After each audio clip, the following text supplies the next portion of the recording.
All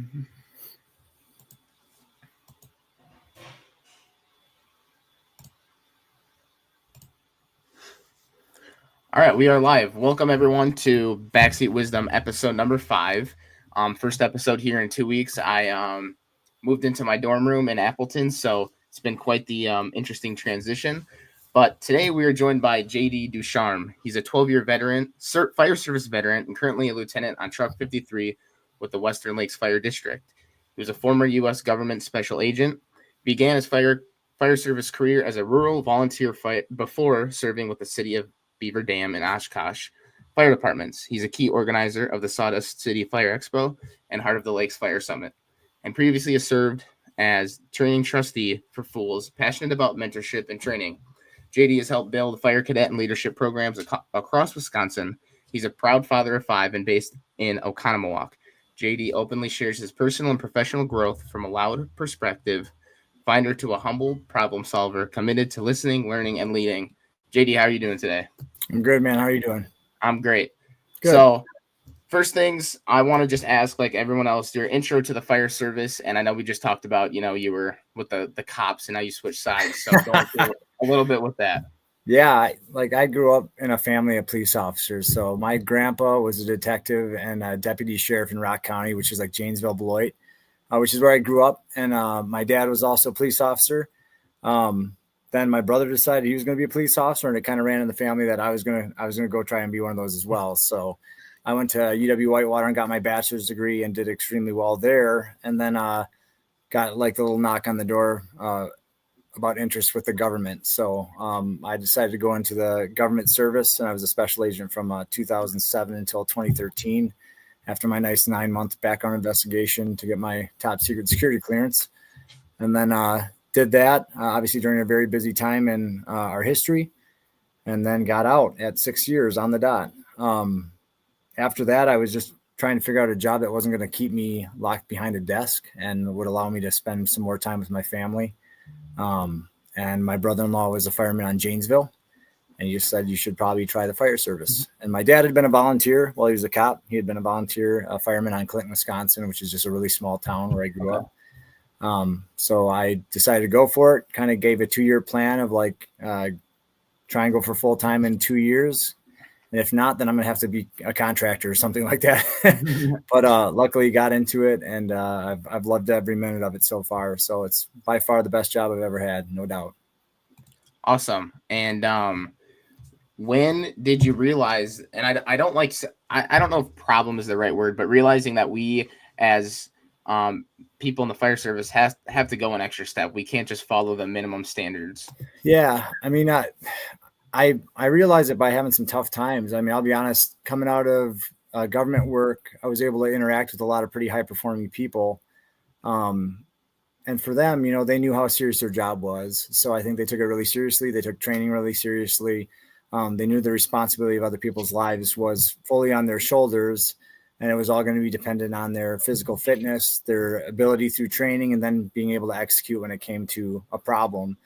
And when I got in the fire service at first, all I saw was people that sat around and didn't really care too much. And I was like, man, this is kind of different. I'm not used to people, frankly, not giving a shit right.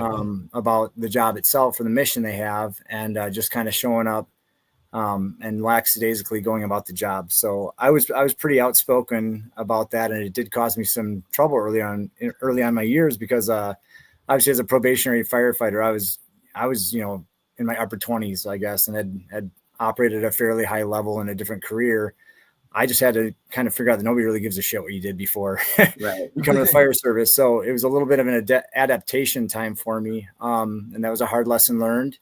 But once I learned it, then it was trying to find ways to kind of show people, I guess, how important the mission is, and just kind of try and coax them in the right direction by kind of hooking up with other people that were really influential in the department and working hard, plain and simple. Absolutely. I see that. I guess we'll go to this first, though, since we're on that topic. What has you've been a lieutenant for how long? Just 2 years. Yeah. Okay. I didn't want to be one, to be honest with you. I was happy being a backstep. So right. So when did that shift to, because I see you do the workouts with your crew. Yeah. And I mean, that is awesome. And I admire that 100%. So Yeah. how was it always like that, or what were the steps to get to that point? Yeah. I mean, I think in Beaver Dam, we started a pretty good culture there with both training and workouts. Okay. We kind of had a consumption drill that we came up with. Um, it was my buddy Jake and I and Eric Thiel and a couple other guys there. We were just kind of interested in kind of getting more of a fitness standard done. So we came up with a consumption test that people could do on a yearly basis. And from that point, like everybody kind of worked out on shift. It wasn't as much together, didn't seem like at that time. But we'd all try and work out and stay fit. And then when I got the role of an officer, it just kind of became a regular part of the routine. I pretty much go into the gym every day at 4:00. And at first it was kind of just me, and then a couple other people would come. And then eventually it was all five of us every day, which is absolutely hilarious and fun because you can imagine 5 firefighters in a gym and the debauchery that goes on in there. But we kind of mixed it up. We do some lifting some days, other days, obviously we do a lot of circuit work, kettlebells, rowing machines, things like that, some AMRAPs. And, it just kind of became what the culture is to be at the truck house. It became one where you trained every day, you worked out every day, and you just had a kick-ass time. And that's really, I think, what drives our station and our department. I'm just really lucky to work with some awesome people right now. I got people that are motivated. I'm probably double their age, the majority of them at 41. And that's probably my greatest gift, honestly, because they are ready to go every day. They're capable, they want to train, and they want to get out and have a good time. And I'm right there with them. So That's like a dream. It sounds like, so you said you're at the truck house. So, and I was going to ask that, is there kind of that higher expectation of, compared to the other stations there? I think I always have that. Okay. I think we do take a lot of pride in being the truck house. We now have a South Side truck company in service, or coming into service very shortly, which is going to be another great thing to have.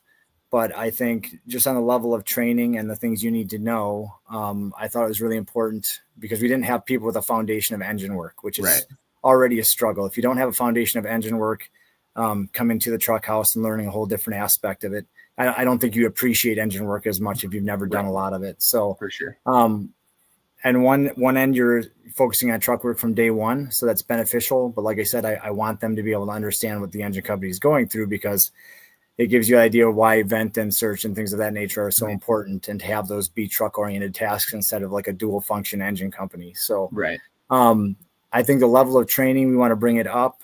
We just want to be more of a standard bearer, I think you would say. I got other lieutenants that I work with, Tom, Randy, just people that really want to take it up a notch with their crews. And I find that we're doing an extremely good job department wide. But I think all cultures start with a subculture. And I think the Truck 53 house has been the subculture that kind of took that and ran with it. So awesome. How is the search culture there? I mean, it can vary. Like, we have volunteer departments that aren't so good at that. We have volunteer departments that are great, and it's the same thing for career departments. You have career departments that are terrible at it. It does not matter. Does not matter what your volunteer career combination. It depends on what culture your department wants to maintain and what structure they give to their search culture. I will tell you that Justin McWilliams and search culture was a huge thing for me, and having Justin come out and speak at Sawdust, and then just being able to be taught by people locally and from Milwaukee and those areas just about how important it was. The internet's a great thing in that sense, that we can have all this data and these statistics. And then Firefighter Rescue Survey, Brian Brush, Nick Ledeen, all these other guys that we all know, we're able to kind of back up what we wanted to do with data and facts. And I think departments are they're swayed a lot easier when you have facts and numbers that you can show to them. So our search culture is developing. I would say it's not there yet. It's still one of those things that we're working on. Prior to a lot of us getting here, it was, again, very young. It had been a combination of 6 departments that kind of came into one. So I think you're always dealing with what culture this department had compared to that one. So you're bringing them all together, and now we're figuring out who we are. And that's a long process, right? Yeah. But I think over the last 2 years, especially, we've really focused heavily on search, and now we're focusing a lot on vent. Pretty much right now is I'm just trying to like bite off one big topic per year. So like I said, search was a lot last year. Towards the end of this year, now we're going more towards vent, and just trying to get people built up. The difficulty we have still is I'll usually have 3 people that are pretty consistent, and I'll have 2 people that might rotate in. So sometimes you're getting a person that's never worked at your firehouse before. So it's really hard to get them spooled up for a 48-hour shift when you might not see them again for 6 months. But I think you start with your core people, and then you hopefully have that expand out. So the search culture is working. You know, we're getting there. It's no longer a sequential action where like you had companies waiting at the gate, you know, waiting to be told what to do. It's the engine's doing their job, trucks doing their job, and the backup's coming, you know. So that's where we're going with it. Got it. I heard, I don't want to go too much into names or anything, but someone made a statement that I heard in, I'm trying to not word this so I don't get in trouble. A person had said that VES is like an extremely dangerous thing that we should kind of steer away from. I want to hear kind of your thoughts on that, and when that is an appropriate time to do so, because I don't 100% agree with that. I think it definitely, like, we should be doing it more, but I kind of want to hear your thoughts on that. Yeah, man. I think that just came from a person that probably read that Firefighter 1 book that IFSA puts out. I mean, that's legitimately what they put in training manuals that we are using for Firefighter 1. And what does that put in our young firefighters' heads? It's dangerous. Well, look at the statistics. People aren't dying doing VES. In fact, we're saving a lot more people doing VES. So when I think it's beneficial is there's just a variety of times where VES will be beneficial. I mean, if the engine company is clogging up the front door and the access to Division 2 or various parts of Division 1, then we're going to use VES. We're going through a window. It's just a window search. If we have a targeted search, or what we call our HVT search, high value target, like to use a little bit of the military lingo there, or whatever. But if we have good indication that there's somebody in bedrooms on the second floor, or somebody saying, hey, I got somebody in there, VES is a great option. But going through a window doesn't just have to happen because you have a known location of a victim. If it's the best access point to that location, you're going to use it. It's no different than going through a door. You're just going through a window instead. So you just start your search from there, and then you're doing the same thing, you know? So I think it's just one of those things that was put in a training book and put in the IFSA manuals, and people just kind of went with it saying it was dangerous. Again, now we have data that backs up the fact it's just not. In fact, it's an extremely effective way to do business. So, yeah. And I mean, it's always like very tempting to me to like bring up the firefighter rescue survey. It's like, you have 4,000 documented grabs here, and 20, like, what is it, 19 or 20% is from VES. So it's like, we kind of have to maybe train on that more and not make those claims. But yeah, and I think I bet you that number is probably lower just because there's not a lot of departments that implement it yet. I think that number is going to grow throughout time as more departments get comfortable with it. One thing I know, we had a talk with my chiefs after I had done it last year in a fire in like May. I just said, you know, when people are ready to go and they're ready to get that window initiated search, let them do it. I mean, even if it's the fire's winding down, let them do that, because they're going to get more comfortable in doing that on real fires.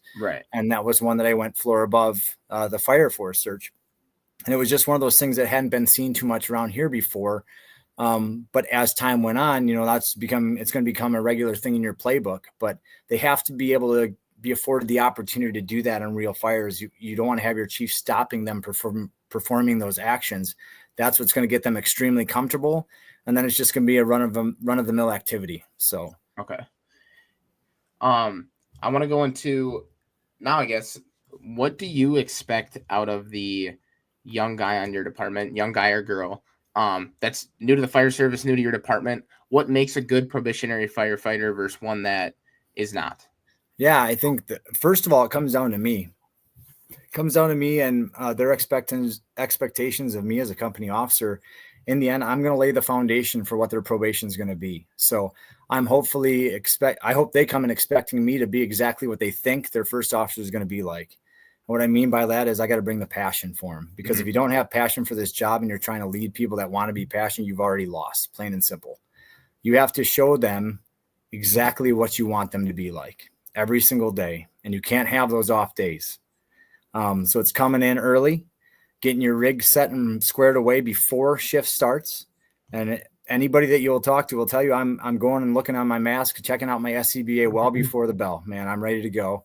That's the first thing I go do is my life safety stuff on when I'm going to be relieving the other LT on the truck. And we have a little conversation, talk about things, but I'm checking my equipment right away. And then I can come and have coffee. Okay. And the funny thing is I didn't have to say anything. All the guys just started doing that by watching, right? Okay. In the firehouse, I think they all know I'm just a guy that likes to learn a lot. I like to try and train. I like to try and get new tactics and new skills that I don't know and learn them together. And eventually that catches on and they're asking questions. They're coming out to the bay like, hey, I haven't went through this in a while. And, well, hell yeah, let's do it, man. And then it comes down to like chores. I will sneak away. I think any of my guys will tell you I'll sneak away and all of a sudden I'll just be like grabbing garbages. It's just something I understand that there's a rite of passage and things of that nature. But for me, it's the ambulance crews are usually getting their asses handed to them. Right. And on the truck, we're not going out as much. So if they're out on a call, I'm going to start chores for them. And what you tend to find then is everybody's sharing the load. So everybody starts sharing the load. You don't have things not getting done because we're so busy. Everybody's always kind of working. But in the end, like I said, it starts with me. After that, it's just, I just want a probationary member that's asking questions, putting their best foot forward at all times. They're going to stumble. I've stumbled many times in my life, and not just as a probationary, I still do. So it's about that, and then having them show grace. And that's just something that I think is completely overlooked in the fire service is grace. And I'm a little bit of a spiritual man, but if you teach your members that failure in training is completely an option and that looking stupid every once in a while is going to happen, and then you show grace to people that they put their foot out there, they put their neck out to try and demonstrate something and maybe failed, you're going to develop a much better team because people are going to become more comfortable with each other and they're going to be willing to fail in front of each other, not be scared. And I think that's where a lot of these departments that have poor training cultures are stuck in is they're the ones that somebody screws up and they're just getting ragged on for a year. In fact, they might not train on that topic for another year. And that's the last thing people remember of them. So just getting people to show grace in many things in their life and in their job. And you really can develop something really special. So that's awesome. I like the part where you mentioned about we don't have, like, you can't have those off days, like I just had someone tell me, like, we show up, and obviously this, but like we show up on the worst day of someone's life. Like they don't care if we're having a bad day or like if we're tired, so like I think that's a big thing that we can apply to a bunch of different spots for the fire service. I mean, it's going to happen. We're going to have days we're tired. But when that bell goes off, you better be running that rig. And that's just another one of those things. Like, I am very, very lucky to have a lot of firefighters in our station that are just very highly dedicated to getting out the door as fast as possible. And we pride ourselves on being fast. So that's awesome. What is I see, like, again, you have some training props or like, some stuff. So I want to talk a little bit about that. And, I mean, that's pretty sweet to have that right there. Yeah, I mean, we're really blessed. I mean, our department has put money towards some training props, forcible entry doors, vent props, things of that nature. And anytime you have those at your station, which we're lucky enough to have both, you got to utilize them, right? For sure.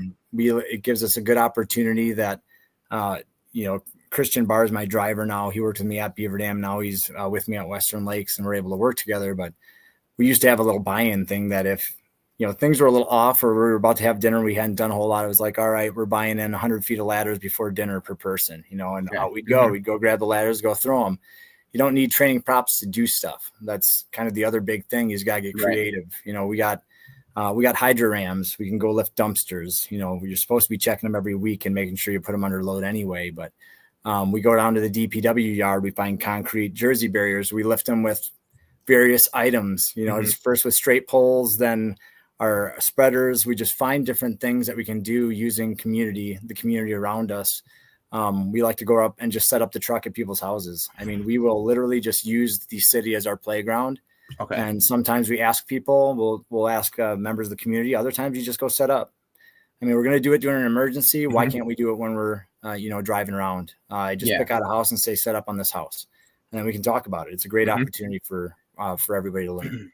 Definitely. I know for my department, that was something that I had brought up of like, hey, if we're running a fire alarm, we should, and I know this might seem like behind, but we're volunteers. So we run a fire alarm, we should probably put our packs on so we get out of the truck just in case. Like, Yeah. and that is something that not everyone caught on to, but what I did see though was that, okay, well, if there was a fire here at this old person's living facility, would we park the truck here? And I hear that discussion between the officer and the driver, and they're like, well, like let's now, like if there was a fire, let's start positioning the truck here from now on when we run to this place, a few times a month. So I think that's also important. And I love the getting out into your community because every district is different. So Oh, like, yeah. and when you go to that fire alarm, whatever, to the lift assist, whatever it might be, like take the extra second because I mean, like you said, I do admire that as well. That's awesome. Yeah, absolutely. It's like you said, coming off the rig ready to go is a huge thing. If you're so Yeah. focused on response times, you're like, yeah, we got en route really fast, but then you get there and you don't have all your equipment. You're just what was the point, right? You're losing more Right. time. You should be thinking that way all the time. From the minute that bell goes off, where are the areas I can save time? Primarily, it's getting on the rig and getting out the door and moving with purpose when you get on scene. That's it. Right. Everything else is up to the God himself, because you got traffic, weather, whatever else it may be. You better be ready to go. Plain and simple. Absolutely. Was there a time in your career when you may have learned that lesson the hard way of like not maybe being ready for that moment? Yeah, I mean, I think luckily, like Beaver Dam had just a really good culture overall. Okay. It grew very quickly with a new group of people that got there. Probably in that first year I was there. And I think prior to that, it was probably a little bit more like lackadaisical. Okay. But that changed very quickly. So luckily for me, I was never caught in a situation where I was Right. not ready. But one of the nice things about conferences and going to trainings all over is you always hear these big guys that you really admire saying, I got caught with my pants down. Right. And I think at a young age, me being able to hear that, or young, fewer years on in the fire service, being able to hear people talk about that, it really motivated me not to have that happen. Right. It was one of those check boxes that you're like, Mhm. wow, I'm going to show up to my job and be ready to do my job. Yes. That makes sense. Why would I risk not being able to do that? And, Right. right now where I'm at, we have a really good culture where I don't see guys coming off the truck without all their equipment almost ever. It's a great thing to see. So that's awesome. I kind of want to keep asking stuff about your department, if that's okay. Yeah. I know some guys like, it's not, some guys don't like talking about that for certain reasons, but what, so you guys get a working fire, well, possible structure fire. What is your units rundown for that? Yeah, so they just had one like an hour ago, or I think it was just probably an appliance fire, it sounds like. But Okay. we're usually going to get 3 heavies immediately and a couple ambulances, then a battalion chief. And that's just for the initial assignment. Once we upgrade it, then we're going to get a couple additional heavies and some mutual aid companies. We got a level 1 and level 2 upgrades. When we have the level 2, everybody's coming from the department. But it's a lot more staffing than I was used to. I mean, Beaver Dam, we were kind of running fires with 2 rigs out the door until some additional people came in to help out. So you're kind of used to doing a lot with 5 guys, maybe 7. Right. And the best part about that, and this is why I always tell people not to overlook those single house departments. You were doing like 2 bottles before you got a chance to rest, and you could have been on that first line, and when you came back out and swapped out, you're going up to vent a roof or something like that. It was you talk about your opportunities, and when you have these really big departments, I think you're kind of locked into your role. And there's plenty of people on scene. You might get 40 people in that first alarm. Well, then what are you really getting on each fire? Right. Starting out in a single station department that ran 3,000 calls a year or so and got a fair amount of fire duty. You were sitting there going like every fire, you were almost getting 3 fires worth of jobs because you were doing so much on that fire scene. And I just feel extremely lucky that I had that opportunity. Awesome. Starting on a smaller department. So we have a couple of them around here. We have Watertown, we have Beaver Dam, just outstanding departments with great cultures that really teach you what working hard is. And you got to be lucky to get on one of those departments. I mean, it's a great experience. Yes, I was gonna go there, but you kind of answered that. Where would a good starting, and I know we talked about that, but let me back up. Yeah. I think a lot of people have maybe a different mindset about like big city and all this certain stuff. Like, oh, I'm gonna go to like so many fires here, like blah blah blah. What would be some good departments that you would recommend for dudes that just want to go to fire? Like people. Well, man, around here it's Milwaukee, right? Okay. Milwaukee. Obviously, up north there's Green Bay. Madison's one of those bigger departments, but you got to understand that even in those big departments, there's going to be houses that don't go to many fires, or they'll go to a lot of fires, but they're third or fourth due, and they're just not doing as much of that first due work. So some of these smaller departments that maybe get 15 to 30, structure fires a year, maybe you're going to get more experience at those, even though they're not going to 200 structure fires a year because they're shorter staffed. Maybe they have all off duty coming in for every structure fire, and you're gonna be able to come in off duty and go to work. You got to find what fits your desires. Right. And the thing is right now it's a dealer's choice. You can pretty much go wherever you want to. There's people looking for firemen all over the place. But Chicago obviously is one of the big cities around, obviously a busy department, burning. In Wisconsin, there's just not quite as many options for those, but don't overlook those smaller mid-sized departments because you're going to get a great experience there and be able to put in a lot of work, even though you might not have as many jobs. It's just the nature of the business, right? Definitely. And that's what I love about the volunteer stuff, at least where I'm from, is like our area, between 5 or 6 fire departments may only go to like 15 fires a year total, maybe. Yeah. But I mean, every single one of those, like you said, you may not be getting a bunch of people. So like you really do get a decent amount of work. And that's something I like too. Yeah, absolutely. I kind of got this mixed up. When you taught at Sawdust, you did the Greatest Rescue. Yeah. Right? Okay. Did the Greatest Rescue. And then Dave LeBlanc did the Risk. And Right. him and I talk a lot about Risk and various things. We're in the Book of Search together. We've done a couple things. And Dave's just an outstanding guy. Yeah, him and Bill Carey 100%. have done a phenomenal job. But the Greatest Rescue is more about the fact that we're trying to save our fire service from ourselves. And it was about having a risk-averse culture. We had probably come from, the most risk-averse time period in fire history over the last 20 years. And now we're taking it back, and we're taking it back by storm with things like Firefighter Rescue Survey and our friends that are going out on the circuit and teaching and kind of preaching the good word, Cody Trestrail, firemanship every year. I mean, outstanding opportunities to go and learn from the best guys, preaching the good message that we need to get out there. So we tried to be everything but firemen. It was like we wanted to be, fitness influencers and cancer prevention specialists and white collar businessmen. And we forgot that we're here to save lives, plain and simple. And it's just one of those things that we had to bring that back. We had to dial ourselves back into the fact that none of those other things would exist. Cancer prevention, safety, risk assessment, none of those exist if we're not going to fires and trying to save people, plain and simple. That is the foundation of everything else. We can be worried about those things, but you have to be concerned with mission number one, which is saving people before you get to those other places. So it was just a great thing to see how many people have been coming out and going to those conferences and kind of learning the good gospel, if you want to call it that. So yeah, definitely. And I know Sawdust was my first conference where I got to sit down and hear a decent amount of lectures. Yeah. And that one specifically, and I wanted to thank you for being a part of that.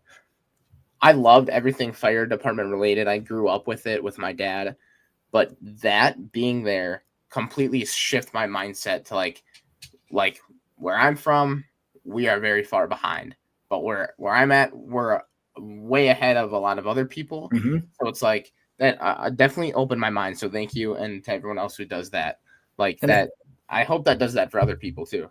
Yeah. And Adam, a thing to go along with that, you said you're way behind some places. Well, the nice part about that is you're going to be able to see those improvements a lot faster. Okay. Right.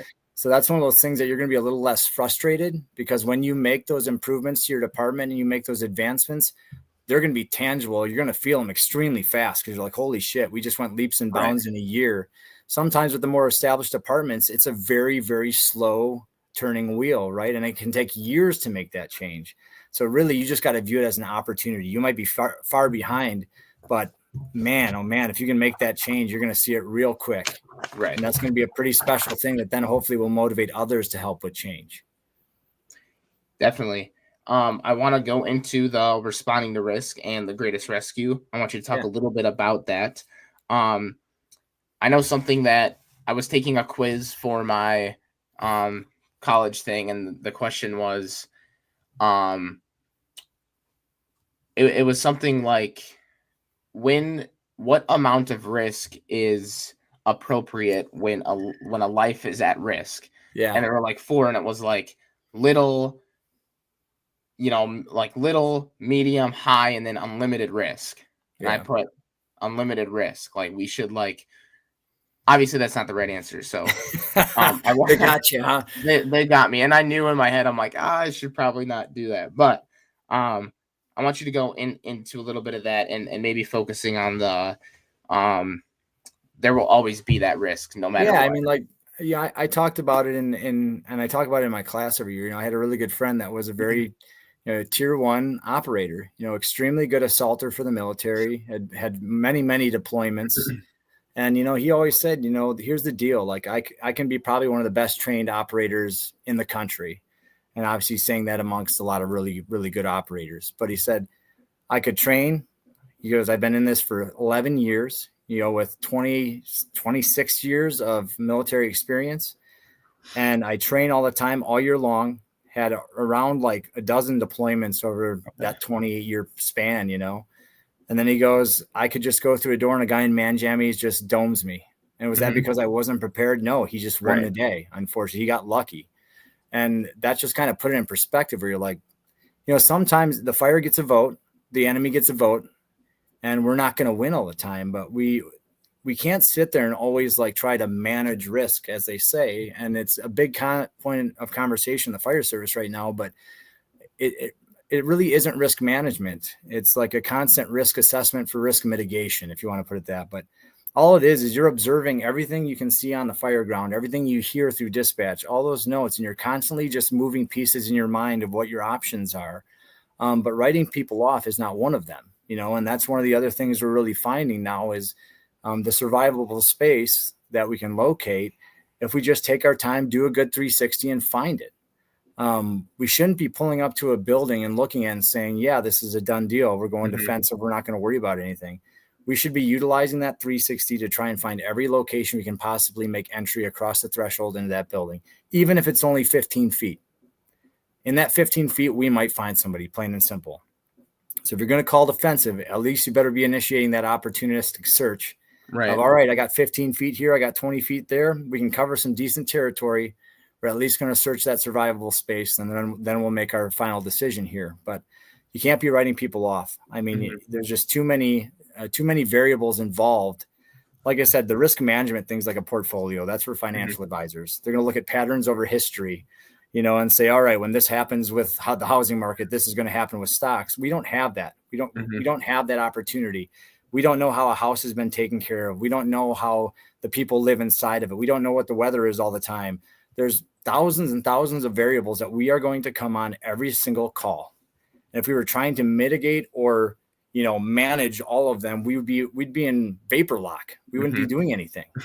You just got to take what you see and make educated decisions. And that's the key, is make educated decisions from education, experience, and those people around you. Some of them that are going to know more than you about a topic, and go. Right. And the other thing is just make it quick, because the decisions that are poor, you can make up for as long as you make them quickly and decisively. If you're sitting there making no decision, nothing's getting better, plain and simple. Right. At your area, your department, do you have a designated safety officer, or is that something that is assigned? So they're like the third chief arriving. It kind of changes. We're in kind of a constantly changing department here right now, because we're still developing a lot of stuff. But we usually have our IC, our operations, and our safety chief's going to come somewhere around third or fourth. Okay. Depending on if we have rural water going on, then we might need a water boss, something of that nature. But they're coming into play. They're getting a lot better at just allowing us to do our jobs. Okay. That's one of the biggest things of the safety officer, I think. And that's, I don't think it's a very glamorous job. I would never want it. It just Right. sounds terrible, like safety Uh-huh. officer. Obviously, it's very important. But I think part of the job of the safety officer is to let people go as much as they possibly can and within reason. Not just constantly be sitting there trying to negate or stop action Right. based on what you see outside. There's the big thing right now too about like decentralized command, and I would call it more like small unit operation, which is more like the military would see it. And all that is just trusting your people that have experience with what they are seeing on the ground, Right. plain and simple. And have them try and relay that information. Mm-hmm. If I'm an officer inside a building and somebody's trying to call me out, obviously they might be seeing something outside that I don't from the inside, but you need to have that conversation and try and figure that out. If it's going to be another 2 minutes, or if it's, you got to get the hell out of there right now, plain and simple. But talking with that safety officer and having a good relationship with those chiefs is going to benefit you. Furthermore, having them train with you is going to give them an idea of what your skill set is and what you're capable Right. of. If they're not out there training with you, that's not a good relationship, because they don't know what your operations are. They don't know what your skill set is, and they really don't know what your crews are capable of. So that's a very important part of the safety officers. You got to be out there observing, training, and doing the same job as your line officers are doing. So yeah, and I mean that I think they can definitely make things better, but they can also do the flip of that. So for I mean, sure. I could definitely see too, though, that might not be like the easiest job either, right? Because it's like you're kind of at least where I'm at, like my dad is the safety officer on our fire Yeah. department. Yep. And so it's like he can, like, if he's not seeing something that he doesn't like or whatever, I mean it can go either way. So I kind of want to go into a little bit of that about like where that medium is.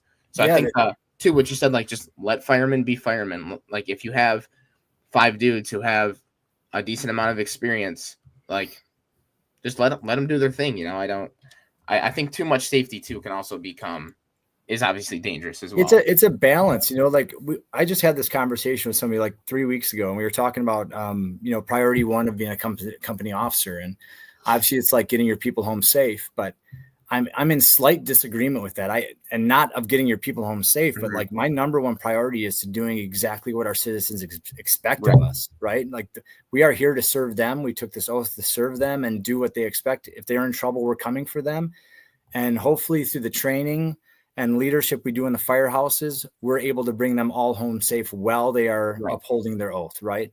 And it was kind of like, what comes first? I don't really know what the answer is to that, but I do feel like if you bring that up in your firehouse culture of being training, being proficient, being prepared, being, having a bias to action, you are going to give your customers the best service they can possibly get and get all your people home. And it has to be happening at the same time. It's not one or the other. So it's a really difficult thing, but if you really think of it, in any occupation where there is a battleground, which it could be a battlefield or it could be a structure fire, you as a company officer have to be willing to see what you love destroyed. And that's what I say in my presentation. And what that means is I would not be allowing my people to do anything if I thought them coming home safe was always possible, right? Because there's risk in our job with every single thing we do. We wouldn't let them do anything. And you have to be willing to see them, possibly get killed. And that's a terrible thing to say. And I don't mean it in the most, horrific way. But if we didn't know that was a possibility and didn't know that sometimes the fire is going to get a vote, we wouldn't allow them to do anything. Right. We just have to be so, so comfortable with the way we train, so comfortable with the way we are together, so comfortable with our trust with one another that we're not worried about it. Right. If that makes sense. Definitely. And I see like getting to that point too of being so comfortable in your craft, which I'm obviously not there yet. None of us are, man. There's so much to learn all the time. Right. But I see like in like McWilliams stuff on search culture, and recently he did like the picture of a room and it had all the toys and stuff scattered, and people are jumping on him and stuff, and he's like, I don't know word for word, but something about like, hey, I can get in there and search this room pretty quickly, like a thorough, good, quick search. Yeah. So just stuff like that, just being comfortable with the job. Yeah, absolutely. Let's see, I had. So I have my notes here from the Greatest Rescue from Sawdust, and I wrote it's on everyone from chiefs down to the newbies. And I know you. How would you go about if you were given the opportunity to go to, say, a small volunteer department? You're given the opportunity to change like the culture, the training. How would you start? And I know it's a big question, but making sure that everyone's on the same page. Because if you have, four engine companies that are on scene and the chief isn't in that same mindset, that can be kind of dangerous. So Yeah, absolutely. if we can talk a little bit about that. Water boils from the bottom, right? We always talk Mhm. about that. So you got your younger people, the people that are really dedicated to the job, and they're that bottom that boils up. But water comes in a vessel. It's the pot. That has to be your chief. All right. And if you don't have that, if they don't encompass what you're trying to bring to your department, then it's not going to work. So you have to be able to demonstrate and sell those skills to that chief, if it's your operations chief, whoever it may be, to help have them support you and be that vessel. Because if you don't, you're not going to get anywhere, Mm-hmm. And I like to say that you want to build your ship before you need a life raft. Mm-hmm.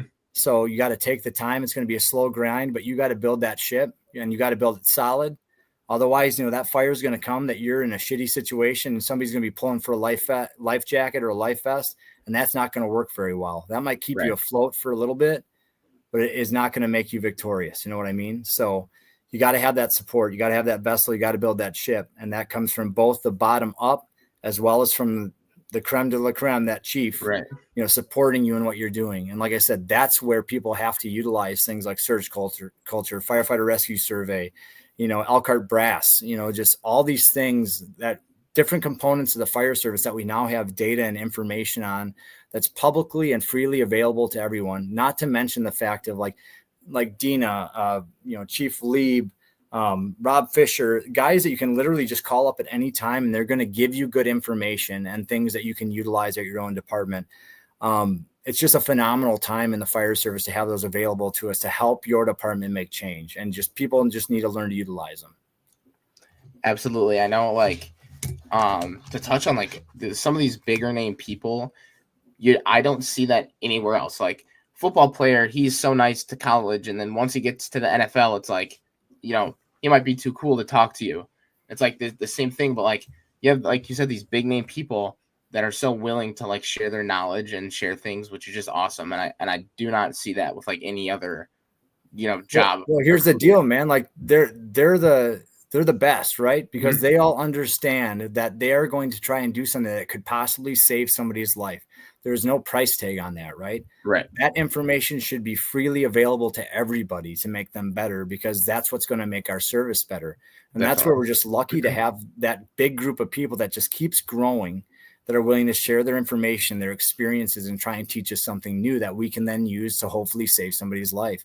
Right. We're just in a really, really special career here. Like, we are one of the only professions where the time we save by being fast, we can give to somebody else to live, plain and simple. If we get them out of a structure fire 45 seconds earlier, because we were 45 seconds faster, that is going to give them a better chance at survival. We have proof of that. And sometimes that's all the information you need to make change in your department. Definitely. But having these people around us, man, this is like the coolest circle. This is like the Burning Man of the fire service right now, where everybody's just coming together to have the biggest party in history to make this place a better place and feel good about it. And it's pretty awesome. I agree 100% with everything. I want to dial back to what we kind of talked about at the start. Kind of forgot to ask about this. The first shift for a new guy walking into the department, what can they do in return to better that, better the outcome of that first shift? Do they bring a gift? How early do they show up? Stuff like that, because I've heard various, answers, show up an hour early and bring donuts. Well, don't bring donuts because some people might want to eat healthy. Just stuff like that, because it's the act, man. For me, it's show up early, show up a half hour early, get there. Number one, introduce yourself. That to me right away. If you come up and introduce yourself, that's, spot on. Number one, I want to know who you are. Tell me a little bit about yourself. Ask what you can help out with in the morning. Right. If coffee needs to be done. And if you bring something in like food, I don't care what it is, man. It's just a pretty good act to bring Right. something in that the crew might enjoy. Right. And then besides that, it's just like helping out in the morning, helping out with the morning checkoffs. Say, hey, I just want to learn as much as I can. Just show that you want to soak things in and ask good questions. Okay. I think that's the best foot forward. It just gives a good first impression right away. So, Okay. Yeah, I mean that's something like where to the volunteer, side of it is different as far as like the interview process and the resumes. So I haven't had that like experience yet. So I'm trying to gather as much like, you know, best first impression, I guess. yeah, absolutely. So let's go into the book of search and how you kind of got involved to being a part of that, because that's something that too, like I'll ask people about, hey, like, do you know about the book of search? Like, yeah, I mean, like, I've heard about it, like I don't really know when it's like something that's so you have the textbooks, the Fire One textbooks over here. It's like, okay, there's this, but then you have a whole book here about like people who've made the grabs that have been doing it for a long time that have the experience. So kind of how you got involved to Yeah, do I that. mean, mine was a very, very small part. Obviously, I was just in Dave LeBlanc's section of the book Right. mentioned in there, but it came from just a lot of conversations that he and I had and other people. And then like Mike Bernard, doing the Mhm. mask ups, just a bunch of different people that had put information out there that was beneficial. And just the fact that they got everybody together to put it all in a book that was readily accessible with all these Mhm. great tips on how to search well and effectively. I think that just shows you the direction the fire service is going. I Definitely. know they're going to be doing this with other areas of the fire service, and it's just going to, I think it's really going to take everything to a new level, and people aren't just going to be able to ignore things anymore. Right. It's no longer, we can finally break out of this regional fire service. Mhm. And I think that's a really important thing to recognize, is that we are going national, if not global at this point, right? With information. One of the biggest things we can do though, with like things like the book of search or with these training conferences, is like, I love to go learn from people from the West Coast, the Midwest, and Yep. the East Coast, because they're all different. They are still very regional, but now I get to bring back whatever was going to work for my department here. Right. And we can kind of put it together as a hodgepodge and figure out something that works really well for us, utilizing all those different tactics, because they're very different. But like the book of search, you just look at the people that were willing to just come together and put out such a product. And again, something to try and save lives around the country. I mean, it was a really special thing. And just to have a mention in there, very, very, very small part, Mhm. was pretty cool. Yep. But like Dave LeBlanc, who came to Sawdust this year too, he's just him and Bill Carey are just some phenomenal members of the fire service. And Data Not Drama is a great, great website to go to. They just put out something today about the interior traumatic deaths and the Mhm. fact that it was pretty much zero last year. That is the stuff we need to bring out and make purposeful changes based on that kind of information. So, like I said, anytime we can get something like the book of search, or book like coordinating ventilation, like Nick Papa, or any of those guys putting out their experiences and their information for everybody to bring in, it's just going to keep making people better. And we're just going to keep getting better. We can no longer have those walls up, which is great. Right. I definitely see too, like the just a little while, like less than a year of being exposed to all the changes and stuff. I'm very pleased to like be fortunate as like a young, I'm only 18, right? So like I have like an interesting perspective of like being so open, people being open to share and like all these books and stuff. I mean, it's just awesome. So what would be, if you had to pick two books out of the long list there is that you would recommend, what would they be? Oh man, I love Jeff Rothmeyer's book from Milwaukee, Mastering the Craft. Okay. And The Last Men Out, I think, is the other one. And I would have to look up who wrote that one. I have like 3 copies, but The Last Men Out is about rescue companies in New York. And I just still think it's one of Okay. the best fire service books Okay. ever, just culturally, and to kind of show you what the firehouse is truly about. Right. It just brings me back to like watching Still Riding on Shift with the guys in Beaver Dam or whatever else, with like Bob Galleone and all those guys. It just really gets you going. I think that sometimes you need that passionate speech to get people Right. riled up. and just watching Right. that together is a hell of a way to do it. So Yeah. A speech that like kind of gets me going is Ray McCormick's at FDIC about yeah. I think like 2009. I mean, that one is just like another one of those things where that gets you. Oh yeah. If you're losing the passion, that'll get you back. Yep. Um, Absolutely. I correct me if I'm wrong, but you have done like ride-alongs with some pretty big departments. Yeah. Um, Yeah. going that's cool. I mean, I don't really know if that's like a popular thing, but I mean that's awesome. So what departments have you done it with, and kind of, I guess you kind of answered the why, but yeah, I mean Yeah. that's pretty cool. Kind of all over. I mean, wherever I go, I try to do a ride along with people I know, and that's one of the great things about going to conferences is you get to meet Right. people from all over the place. But obviously, I've spent a lot of time in Wichita with Awesome. Engine 10 and Rescue 2. Captain Hiddle and Captain Johnson down there, along with their entire crews, are just phenomenal people. You want to talk about some guys that are dialed in, they're it. And I mean, I can't even name all the guys there that I love hearing from and get Right. information from, because they're just really, really passionate about the job. Baltimore City, Okay. another phenomenal department that we were lucky to go spend some time with. Spent a little bit of an afternoon with Jerry Smith on the truck, just at his firehouse, learning from him a little bit and just getting little tidbits of information. Just all over, I think it's always worth reaching out and just seeing if you can go in and just hang out for a little while. They're always going to have things that they can offer information wise. They can just Right. take back to your own department. And, they all just like talking about the job, but it's also just talking about family and growing up. And that's the big thing I like about building these relationships is it's not only all about the fire service. It's about being a dad. Right. It's about being, a husband. It's about being all that kind of stuff. And you get this whole new group of friends from across the country that Right. you can call up at any time. And it's a pretty special thing. It's really special to get to know some of these people. And like we were talking about before we started recording, like we're all just a bunch of dudes and ladies that love this job, but also love being good people. Right. And you just find the ones that, you connect with. So That's awesome.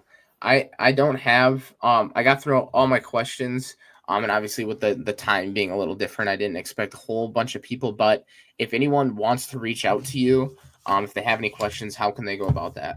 yeah, Facebook, just JD DuCharme, you can shoot me a message and whatnot. And otherwise I usually get out my number. We've been doing a lot of hose load changes around Wisconsin lately. Okay. And obviously got a lot of questions about them. I usually can go out to a department and just help them out through that. Okay. But it's a good time, right? Anytime we can share information, get together, Right. and like you're really passionate in this job. That's a really fun way to spend an afternoon. Right. But like the last kind of thing to get into is like fatherhood's taught me a lot, right? And I think that's where the fatherhood to the firehouse is something that's really kind of impacted me as of late. And one of the things just we always hear about like the 20-year guys on the job that have been a probationary firefighter like 20 years, right? Right. They just keep putting on the same thing. Really with my kids now, like one of my biggest things I realize is like it's not the time of the engagement, but it's the engagement of time. It doesn't matter how long or drawn out your career is if you didn't take time to engage in your activities, engage in your Right. craft. So you might have been there for 20 years, but if you didn't put any time into any of those 20, you're not going to get anything from it. Right. One thing with my kids is, I'm around them all the time, but that's not going to matter that they were in my house for 18 years. It's going to matter what I did with them on a day-to-day basis. And whenever you talk to these people across the country, like we were just talking about in all these different cities, and we talk about family, it's like you go back and realize what they remember of their childhood and their parents. And it's like, for me, I remember anytime we went to a cemetery or like a place where not many people were driving around, how my dad would just look at me to come over on his lap. He would get the pedals and I'd grab the steering wheel and go driving around when I was like 3 to 7 years old. Right. Even though we spent 18 years together in the same house, those were the periods of time that impacted me because he took me and showed me something. He taught me something, and he did it every single time. Like he showed up every single time. And my mom, the way she gave to people, was so selfless throughout her life. And then you talk to other guys about, going fishing with their dads or something like that, and how they always would do this certain thing that they remember. And you got to bring that to the firehouse too. For sure. And I think being a father it has just really kind of, and me being a little bit more reflective as of late, because I have some kids that are getting older and aren't going to be in the house for much longer. I've just realized how much more important the engagement of that time is, and being engaged with those kids with the last few years, because it goes fast. Yeah. And then you relate that to the firehouse. I might only have somebody for a couple of years, and they might be moving on to a new department or a new station. I want to make sure that their 2 years there, they go and they remember, our group, our team, and our unit as being people that put time into them, invested into them getting better, and had a relationship that they'll talk about in the future. That's legacy. That's legacy. Absolutely. I know, like, there's a lot of family discussion, and I love that. Like, we aren't really who we are without, like, those people. Mm-hmm. And I thank you to everyone, to your family, to everyone's family that is, like, supporting you and me through all of this. And, like, yeah, I mean, that when you're talking about your dad, I can relate so heavily to that. And I mean, it's just like, without that, father figure, I guess I don't really know where I would be at. So like, and the same thing with my mom too. And so I think we can definitely apply that, like you said, to the fire service. And I mean, if as a company officer, I guess the biggest gift I could ever get from any of my people is if they come up and ask me something about their personal life, right? Or want to tell me something that's bothering them, just because that shows a level of trust you built up. I mean, it's just that is the greatest gift I could get as a company officer, I think, as well as, followed closely in second by them just performing extremely well on the fire ground. But those two things I hold in extremely high regard. So got it. And I know, like, on my department too, that personal, like, connection with people is it's there. And I mean, that's so important. So thanks for coming on. I know it's different time. We it's been off and on for a few weeks talking about it. But I look forward to seeing you sometime soon at a conference, just to catch up. So thanks again, and I appreciate everything you do with Sawdust and just being able to come on here. Absolutely. I'm going to be up in Eau Claire next week with the guys, and it's going to be a great time, hopefully. So hopefully you'll see some people up there. So yeah. All right. Well, thanks everyone for coming on. The Spotify should be uploaded tonight. And we do have one scheduled for next week. So yeah, thanks everyone, and JD, we'll talk to you later. Awesome. Thanks, Adam. Yep.